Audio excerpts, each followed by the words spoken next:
All right, you guys, you are in for a treat today. Everybody here in the studio, thanks for coming. Thank you very much for being here. And everybody watching at home, it's fantastic to see everyone. Everybody on Earth has seen a Pixar movie, and there's a good chance that you've seen some of this gentleman's work. Please welcome to the stage veteran animator Mike Makarewicz. It's great to have you here. Yes. Don't trip, Mike. Don't trip. You got it. How are you? Good. Thank you for having me. Oh, it's great to meet you.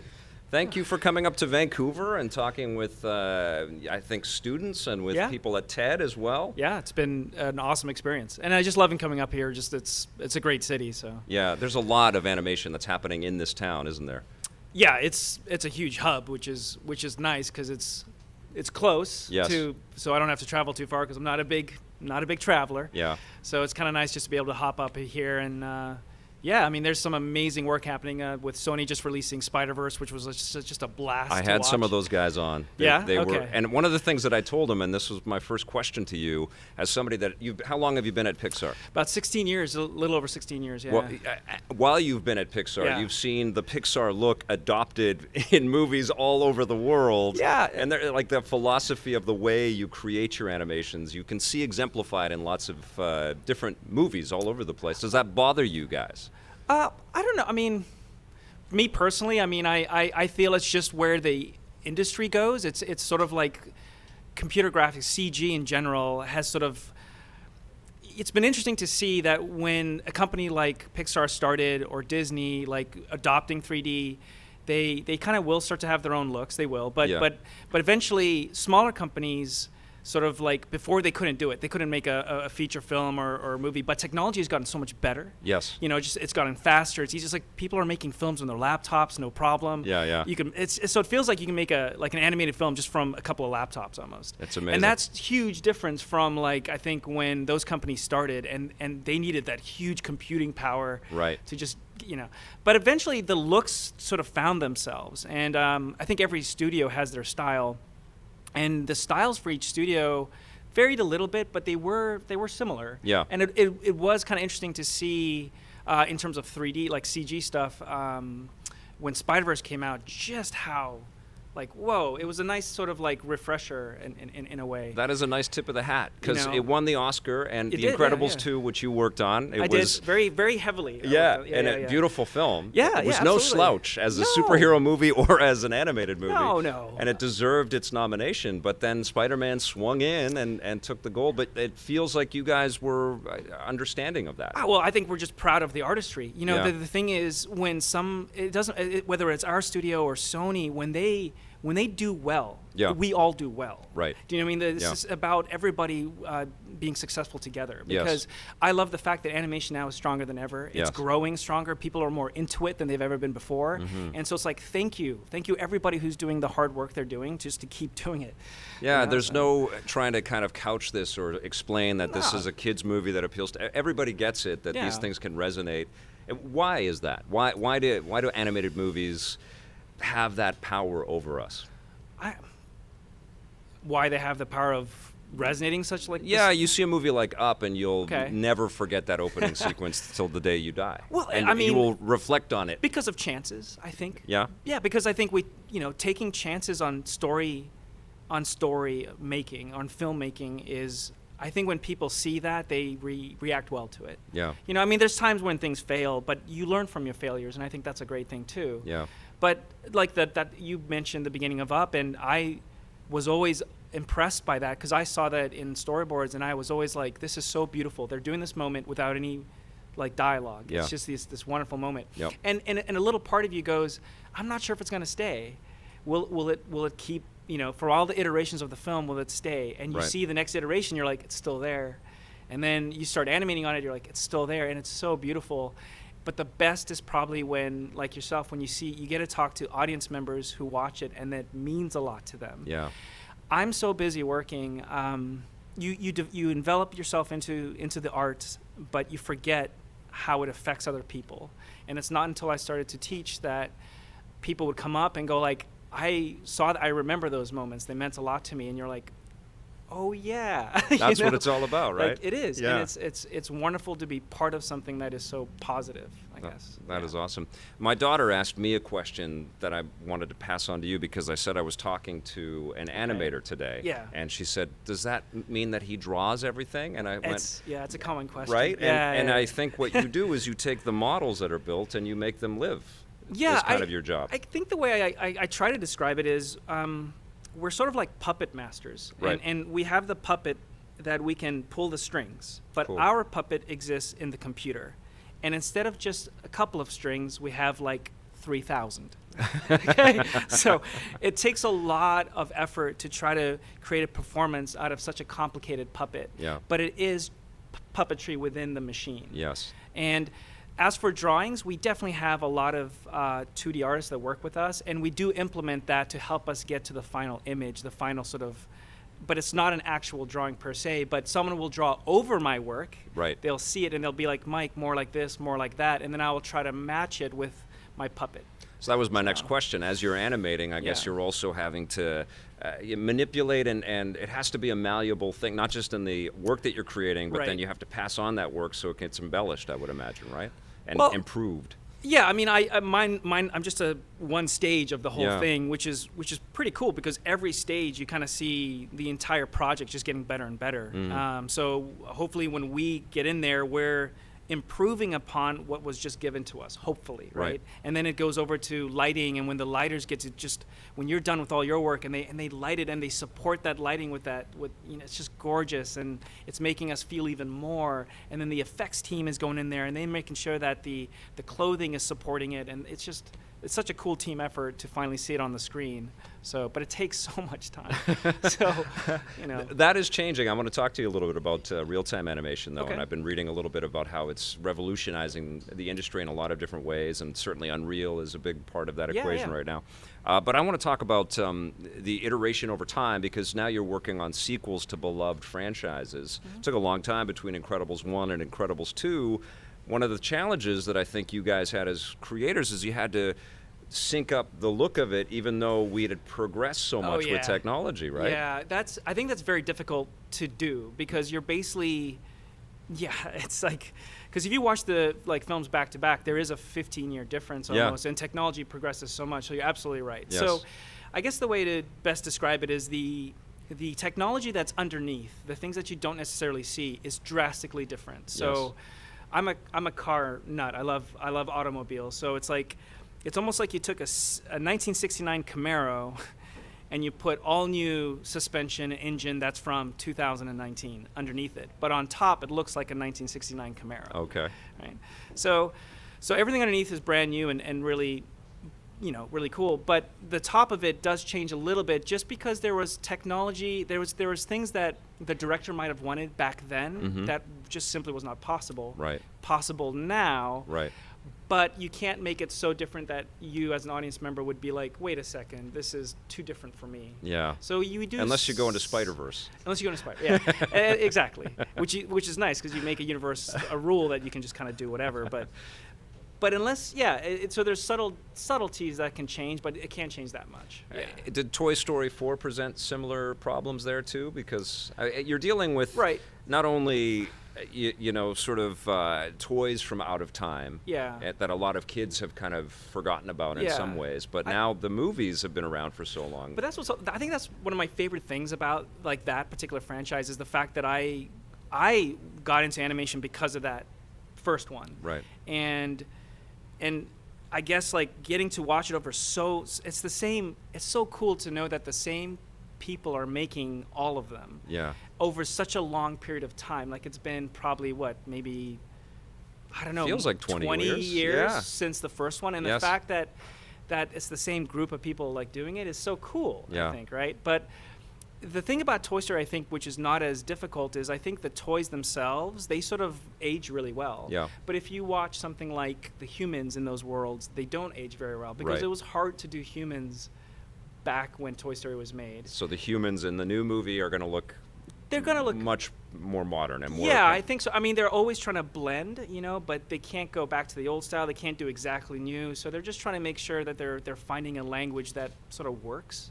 But that's probably that's the hard part. The toys, I think, like Buzz has always kind of stayed, and there's nothing really different necessarily about him, or Woody or something. So we've been hearing from the voice cast, okay, and little snippets will pop up there as part of interviews and things about the emotional qualities of Toy Story 4, and I'm wondering if there is that at Pixar too. Like, are you, as shots are completed and you guys are watching them, is there a melancholy that sort of comes in as you're kind of saying goodbye to a lot of this? Yeah, I think so. I mean, always enjoying working on the project, and what I like about sequels for me is that I really like the characters I work with. So when they come back, it's kind of like hanging out with old friends. Sure. So it's fun, and you do kind of know the characters. So as an animator, it's hard to get into a character, but when you feel like that person's coming back, it's like putting on that old jacket. I like this. I remember this.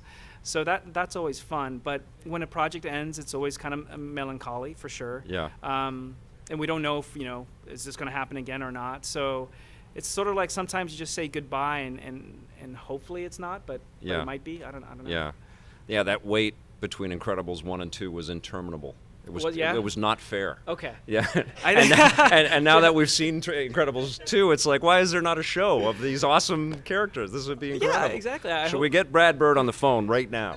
He's on Twitter. You could probably tweet him or something, I guess. No, and I'm glad Brad came back to do that. And it's nice to see that the old team kind of gets to do that movie again, because I don't see that too often in the entertainment industry where it's the classic team redoing the next versions of it. Yes. It's usually either a different studio or something else happening. You also kind of put on, as part of the ethos of Pixar, that it wouldn't be that interested in making sequels. It seems like an artistic studio that just wants to create new art, and let's reinvent ourselves over and over again. Right. I mean, I think that's a big part of it. But sequels, I think the whole idea has been, if we're going to do a sequel, it's got to be worth telling. Yeah. So. And if that's, again, I love revisiting them, but I think finding new content is difficult, first of all, right? And it's like, where are we going in the future with this stuff? So, but we have plenty. We have so many, I think, for the next, I don't know, several years, where it's nothing but originals coming out. That's awesome. So. Because we've sort of done this sort of pass on our sequels, and right now it's like there's a focus on originals, which is, I think, a lot of everybody's going to be stoked to see, because there's some cool stuff coming. What was the first project that you took on when you started at Pixar? Yeah, when I was first brought on there, I was brought on as an intern. I did the internship there, and that was just sort of happening right at the end of Nemo. Okay. And then my first real movie project was The Incredibles. Wow. Which is like an amazing thing to have as your first movie, and I was in school working really hard, and I remember watching the Bob trailer of him putting on the belt, and you're like, dude, that's awesome. You watched the trailer, and then you went to work on the movie. Wow, that's incredible. That teaser was incredible. That teaser was so cool, and my instructors that I was working with, they were working at Pixar at the time. And they were like, yeah, we're working on the movie. And I was just like, wow. I kept working hard because that's where I wanted to finally work. And I was lucky enough that I made the internship. Yeah. And there it happened. I was like, I can't believe I'm going to work on this movie. And I actually got hired by Brad Bird. Amazing. Yeah, it was like just him saying, hey, I'd love for you to work here, and work on this movie. And it's like, yeah. I watched the I watched the doc on the old wise men of Disney. Yeah. Then was he? Which you have to see if you ever get a chance. It's Brad Bird sort of breaking down who he was trained by, and it was Milt Kahl. Yeah, the seven old men or something. It's 9 old men. 9 old men, yes. From Disney, and Milt Kahl in particular was somebody that he worked very closely with, which is just a truly outstanding animator. Did he share that with you? It wasn't just part of a documentary package. He actually passed that on to you. Well, that's what's one of my favorite things about working with Brad is his history and knowledge. And because when you work with him, he's up to date, of course, with everything, but he has so much of that like past history where he comes from, that sort of that tradition. And so as he's working with you and going over it and critiquing the work, he's explaining things that he went through. Right. You know what I mean? And it's just so awesome to hear, because part of it is kind of like just a history book that you're going through. And it's rare for me to, I think, just kind of get that. And so that's awesome. it's the best. Yeah. When you look at your IMDb page or your resume, I mean, you were on Ratatouille. Yeah. Did you work on Up as well? Yes, Up as well. Yeah. And any previous Toy Stories? Just Toy Story 3. Just Toy Story 3. Yeah. So there's a lot of, I don't know. But when you think of the Pixar people, it's like, well, Yeah. they have to work like 5 years on one of these. Correct, And yeah. how do they go to another thing? Like, Yeah, but it's- you think that they're just siloed. But it sounds like you've had the chance to touch a lot of these Well, movies. it's only because I think earlier in my career, the studio has sort of changed their production line, because they do make more now than they used to. Okay. So basically, back when I first started, we were at about a movie a year, I think, or maybe even less than that. Right. And so you could pretty much hit every movie. And then later in my career, the studio took on more work where you had to basically skip shows. You can't work on everything. And if you do work on everything, you're only working for like 2 months on it. Okay. Which is not that fun, because it's hard to jump onto any kind of, I think, an artistic project and go, here's all the stuff. You're like, I don't really know it. Yeah. And you're trying to do some stuff, and then it's over. Yes. And you don't feel part of it. So I for example, I saw Incredibles 2 coming up, and I really wanted to work on it. So I had to skip Cars 3 and Coco Okay. in order to get onto the show early, to really be part of that show. Does it ever, like, you just list these things off like they're just these projects that you have, but do you ever sit back and just like think of the culture, like you can't walk anywhere on Earth without seeing merchandise from your studio, you know? That's true.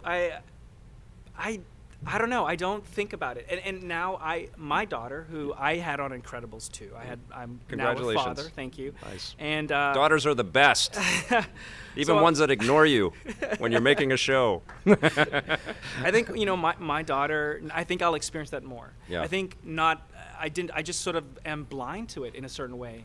When I walk around the world, and I'm just sort of like, oh yeah, I'm just, Yeah. yeah, you get kind of numb almost to it. But I think now that I have my daughter, she'll be reminding me a lot of it. Plus free Disneyland passes. Yes, Yes. it's fantastic. Yeah. So I'm looking forward to going and experiencing that with her, seeing how that is through her eyes. And and she was a great inspiration for a lot of work I did in Incredibles 2, actually. Being Bob being a tired father, I was a tired father. You know what I mean? Actually, So there was a whole documentary on the behind the scenes of that movie, which was about how hard you were working and how you all had to juggle the real pressures, and I couldn't believe the openness of that documentary. I thought it was it's nice. remarkable. It is, yeah. And I'd have to say, if one of my favorite documentaries is if you guys are into animation and if you haven't seen Iron Giant by Brad Bird, please watch The Iron Giant, because masterpiece. it's one of my favorite animated films. But there's this fantastic documentary called the Giant's Dream, and it is one of the most visceral, honest documentaries about filmmaking that I would, to me, I go, whoa, I can't believe they said that. I can't believe they said that. Yeah. But it's wonderful to hear. Yeah. And I just recommend it. It's just I use it as inspiration when I'm working, just in the background, just to hear these stories. Yeah, I mean, it must be kind of grueling, right? Because it takes so long to push the rock up the hill. Yeah. And then it comes, down the hill very quickly. It takes and our schedules get tighter and tighter. So, before a movie might have taken 5 years, and now maybe we can do it in 3. It's just everything kind of gets a little bit more just tight. And that's I think that's pretty normal. But I think for me, working on something that I worked on a long time and very close to, I actually can't watch it for years. Wow. Without any kind of an honest eye, because you see a movie. Yes. You see Incredibles 2. Right. I see where I was in my life on Incredibles 2. Yes. I see my daughter being born. Yes. The pressure of that. Just in general, whatever's going on in your life, it's these memories that are, and then so I can't see a movie up there. Wow. So I just You go, should see Incredibles. It's a great movie. Yeah. Well, I did. So I went back to my old school, like I think 9 years later, I went there to visit and do a talk, and Incredibles was playing on the screen. And Nice. I kind of had that thing where I just looked at it, I was like, oh, And then I just kind of sat down and I just watched it because I could finally watch it Wow. without having those sort of memories anymore. Do you have a favorite memory? Do you have a day or a project or a shot that just fills you with so much joy? I have my mentors at work who I hold in high regard. There are times when I remember particularly when my mentors would say something that meant a lot to me. And it sticks with me because I just like put them in such high regard. They're just these, I don't know, I'm like, I just want to be like you, you're so good, and when one of them was when one of my mentors, he asked me to come into his office to be like, I need you, I went there to be like, look at my work, which he did. He looked at it, critiqued it, it was great. But as I was leaving, he was like, come back. And it was like, well, why am I, did I forget something? Is there anything else you want to say? And he's just like, no, I need you to look at my work now. Wow. Yeah, so that was this very interesting moment for me that, because before it was just, you just go there for a critique. And I was like, are you sure? And he's just like, yes, you have a very good eye for this, and look at my work now. The And student has become the master. Not even, but just the ability to share Right like on. that was so wonderful. And I remember that, like, moments like that, which This is an incredible lesson because there's a lot of people that watch our content and watch interviews like this, and they have the stars in their eyes that they want to see finished products because we live in such a product-centric society, Right, a right. consumer society, for better and for worse. But it's about the people. It's about these memories. It's about these moments Yeah. that you collaborate with. Oh yeah. That mean more than any of the finished stuff, isn't it? Yeah, very much so. Yeah. I mean, even when I was at my, like, I would say my hardest times where as an artist, where I was really at the lowest, it was the people I was with that picked me up out of that, which I owe a great deal to. That's and awesome. Brad Bird is one of them. I mean, as such a supportive director, and what I love about Brad is he gives a lot of young animators chances. He's willing to take risks. Well, like that. he was So- an intern at Disney when he was like 13 or something like Yeah, that, or maybe really even young. younger. Yeah, He yeah. wrote to Disney and they said, sure, come on down. And he Yeah. worked with these legends. And Yeah. that's what got him inspired, and then And- he's been passing it on. And he's so just full of energy and passion. And he's, I think, what's the word? It's this it's intoxicating to have that as a leader. You know what I mean? So, Fantastic. And we needed that on something on like Ratatouille, which was a very difficult movie in terms of raising the bar for animation, but doing it in a short amount of time. Sure. You're gonna burn out, and Yeah. burnout is pretty normal, I think, for artists. And so, just when you're about to do it, he has the sense about that, and he's able to just give this speech. Yeah. This like William Wallace, like brave, like he just needs a horse. You know what I mean? Like it's this amazing speech that you're like, I will go to war with you, man. Like I don't. Like You're lifting your head up out of the mud. Yeah, it's but totally yes, like, I'm what? here. Who is that? You know? And he gives a really profound, amazing speech. And I think the reason we react well to it is because it's just not. He's honest when he gives it. Right. You feel that. Right. You know, and he's been there. Yes. Right. Yeah. Yeah. And, Do you see yourself maybe, I mean, you're teaching Yeah. and you give workshops I and do, master yeah. classes. Yeah. Do you see yourself maybe heading up a project down the road No. or a studio? Nope. Or no? Nope. Okay. All right. You've thought about it. Yeah. Okay. I enveloped myself so heavily into the art of animation, being an animator, and producing work that hopefully stands the test of time. But It to go, does. But to Oh, go short answer. Thanks. It But does, to go right? beyond Yeah. that and to like be a director, for example, it actually doesn't interest me. Yeah. I don't want to be the main person. I like being somebody's right hand is what I enjoy. Is Cool. somebody telling me, Mike, I want to do this, and I go, I will deliver that to you. Awesome. And I like the pressure of that. You know, it's how I think I do better work is when someone goes, and Brad has done this where he goes like, yeah, I'm not sure if it can be done. Yeah. And you go, well, hold on a second. You know, come on. Like, I'm pretty sure it can be. And he knows how to test you. It's great. And I love that because he was able to make me produce stronger work that way. Fantastic. So, yeah. Toy Story 4 is imminent. It's coming up very quickly. Yeah. Can you tell us, and the marketing has been pretty secretive. Is There it? hasn't Okay. been hasn't been a whole bunch But of not the stuff. date. I think June 21st. Yes. Which is actually my birthday. No, Yeah. well, happy birthday. Thank you. Can you give us anything to kind of look out for, animation-wise, or any shots, or any scenes in particular that you're proud of? Don't spoil Yeah, I too can't much, spoil but it. yeah. No, I mean, I think there are so many scenes that are fun in there, and I think everybody's going to really enjoy the new characters, which they've released some of them and stuff. But there's more. There's more to come. But I can't. I just yeah. So more characters and some good cameos, maybe some voices or actors that we're familiar with. Yes, I think everybody will just be very pleasantly surprised. So. Cool. Yes, let's maintain that Yes, surprise. yes. Let's talk a little bit about real-time animation, because I read an article in Forbes not too long ago that this is going to be a multi-billion-dollar new industry where people are going to be putting on performance capture suits, Okay. bringing in that data, and then going making TV shows and Yes. quick turnaround on real-time animation. Is that something that Pixar is investigating or has an interest in, or do you see it as a threat? I love how you throw that in there. Anything threatening? No, I mean Pixar. First, I think as a studio, I think as most studios, they investigate all technologies. So Yes. I think they look at a lot of different things. I think motion capture is one of them. We don't in animation right now don't do any motion capture. We're a keyframe. Yep.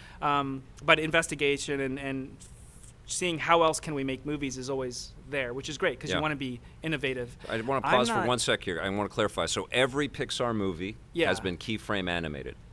As far as I know, There hasn't been motion capture animation. That's amazing. That's as far as I know, because yeah. you feel the preponderance of that technology. It's everywhere, and you would think that there would be some adoption there, but you've chosen as a studio. Yeah, if every and I can only speak to the main characters because that's where I live, and doing stuff. But we've never used motion capture to do any of our main characters. Wow. Yeah. That's awesome. Yeah, I mean, I think we're just proud of that particular part of the craft. Yes. You know what I mean? And for example, I want to see The Missing Link because Leica is doing that, and I was talking to an animator from Leica recently, and I'm just so They're geniuses. just like wow, the fact that you still do this, and I got to play with one of the puppets actually physically and go like, this is amazing. I can't believe this is still done. Yeah. But the fact that now you go into the other end of extreme, which is technology, right? I mean, I don't know. I see. There's a place for everything. So if you're talking about maybe cutting costs because you can get it faster. Not I me. Don't know. Okay. No, it was in that article. It was in the article. Yeah. Okay. So what was the article like? Well, they were just saying that this is going to change a lot. Like the deep fakes technology that was out there, where people were able to kind of recreate that Princess Leia scene that was in Rogue One using Carrie Fisher's likeness much quicker and almost at the same level of quality, and some people said better than what ILM had worked on. Okay. And it just feels like technology is moving fast in so many different ways. Yeah. Yeah. I mean, I just don't know much about it, to be honest, because I've never done motion capture myself. I've never been in a place where I had to do it or even do what they would call motion capture cleanup or anything like that. Yeah. So I just have no experience in it, and we don't really dabble with it. So that's awesome. Are you excited now that the roadmap for Pixar is a bunch of new territory? Yes, I think so. I mean, it's very nice to see just kind of original ideas. I think that's always cool. Like I said, visiting old friends is great, but kind of getting to try something new is fun. And mainly just for challenge, I think. As an animator, I'm looking for ways to challenge myself as an artist. And I'm hoping that the new films have something in them that could really frighten me. Awesome. Yeah. How many projects does Pixar cancel? And is that a big part of the development and the process and sort of learning to work there? Yeah, not as far as I know, not many. Oh, okay. But some projects are in development a long time. Others go through it really quick. So it's one of these like personal journeys that happen for the individual, which is the director who usually pitches this story or whatever it is. Which I like the fact that it's so personal. It's not like the idea comes out of nowhere or comes out of randomly and then they try to find somebody to pair it up with. Yeah. It's cool that ideas are coming from people. They're coming from the directors there, and they're very personal, which I like. So, but I don't know too much of what goes on behind the scenes, to be honest. Right on. Yeah. And you have the skills and the flexibility to just move from genre to genre and character to character, and that's the fun of your job. It is. It's really fun. It takes a lot to do it. Like animating an octopus, and then you're doing a car, and then you're doing a rat, and then a human, and then and there's universal truths to all of them in certain ways. Sure. But there's absolutely some stuff that's difficult. I think the octopus was probably one of the hardest to animate. That's awesome. Yeah. You mentioned the Iron Giant, Yeah. and I have to ask because I think this is an important one for people that may be thinking of getting into animation. Sure, yeah. A movie that really moved you, an animated movie or a show or something that moved you and said, "Oh my God, I'm moving my life in that direction." And when animated? you were a kid, yeah. Yeah, I mean, my top one is the Iron Giant. My second one is a Goofy movie. No way. Yeah. The Goofy movie. Yeah. Wow. Oh, it's awesome. And the movie's great. Yeah. So, and I wasn't didn't even expecting know, that. Yeah. Well, there you go. I didn't. And then there was animators at work who worked on it, and I found that out later. No way. Yeah. And I was like, "Do you worked on Goofy movie?" And they're like, "Yeah." And I was, "Dude, whoa!" Like that was a. So yeah, that movie's awesome. I just played that movie over and over again. So. It's very obviously different than the Iron Giant. The Iron Giant is this masterpiece to me, and it still gets me emotional watching it. And what was really cool is I found Iron Giant on VHS. Wow, there's some age right there. Yeah. Oh, So no worries. And it's like I watched it on a small TV. Yeah. So I found it by accident. I put it in. I loved it, but it was on a tiny TV. And at work we have a huge theater, and they play movies there. And one day they played The Iron Giant, and I got to see it the way in it its was glory. supposed to be. Yeah. Yeah. Oh, wow. And it was so amazing to see that movie like that, and because the giant actually sounded and felt giant. Right. You know what I mean? Yeah. It was awesome. But those are my I love those two. And Kubo and the Two Strings I really was Oh, that was incredible. super into. Yeah. And I love just the small the story was between this and the way they took it. I was very impressed by it. There's your watch list for the weekend there, a master class of movies to watch. I think those are all fun. I think what's cool is like we'll have this debate with friends, and we're all very different. Everybody has their top their top five, and they're sometimes drastically different. So. Well, what a pleasure to meet you. Oh, thank you for having me. Thank you for coming up and being such a great ambassador for Pixar. We love your company. Please keep it up. Can't wait for Toy Story 4. Yeah, Round of thank you. applause for Michael. Thank you. Thanks.